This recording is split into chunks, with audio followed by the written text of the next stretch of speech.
Mas em segundo lugar, irmãos, a oração é a base para o avivamento da igreja. Nós queremos avivamento. Nós lemos sobre avivamento. Nós visitamos lugares onde Deus trouxe avivamento. Nós nos alegramos com os testemunhos daqueles irmãos nossos do passado que receberam avivamento. E nós oramos para que Deus faça de novo, ainda hoje. Mas o avivamento vem em resposta à oração. Querem um exemplo? 2 Crônicas 7,14. Se o meu povo, que se chama pelo meu nome, orar e me buscar, e se converter dos seus maus caminhos, então eu ouvirei dos céus, perdoarei os seus pecados e sararei a sua terra. Querem um outro exemplo? Isaías 44,3, porque derramarei água sobre o sedento, torrente sobre a terra seca, derramarei meu espírito sobre a tua posteridade, e a minha bênção sobre os teus descendentes. Em outras palavras, Deus manda a água sobre o sedento, Deus manda as torrentes sobre a terra seca, Deus manda o seu espírito por uma igreja que tem sede dele, que quer a presença dele, que aspira a presença dele, que quer ver a manifestação da glória dele. E é quando a igreja ora, é quando a igreja tem sede de Deus, é quando a igreja aspira pela presença de Deus, é que Deus envia o poder do seu Espírito sobre ela. Pense comigo no Clube Santo, lá em Oxford, na Inglaterra.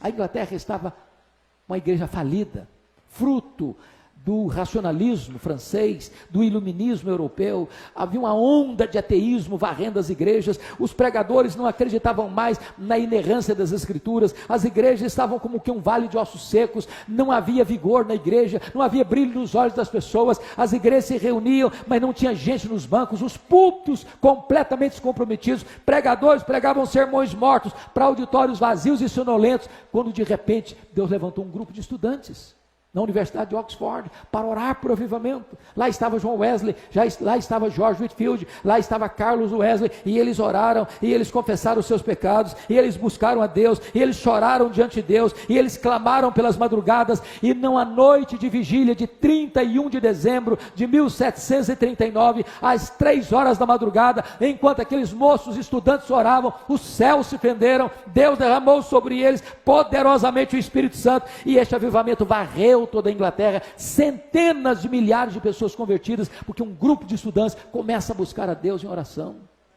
Pensa comigo, irmãos, no que foi a igreja do tabernáculo em Londres, no século XIX. Charles Haddon Spurgeon tinha 12 mil pessoas que domingo após domingo se reuniam naquela igreja para ouvir aquele homem de Deus pregar a palavra. E quando alguém perguntou a Spurgeon qual é o segredo do sucesso, do crescimento, do vigor desta igreja, ele disse: é porque tem uma usina de poder nesta igreja.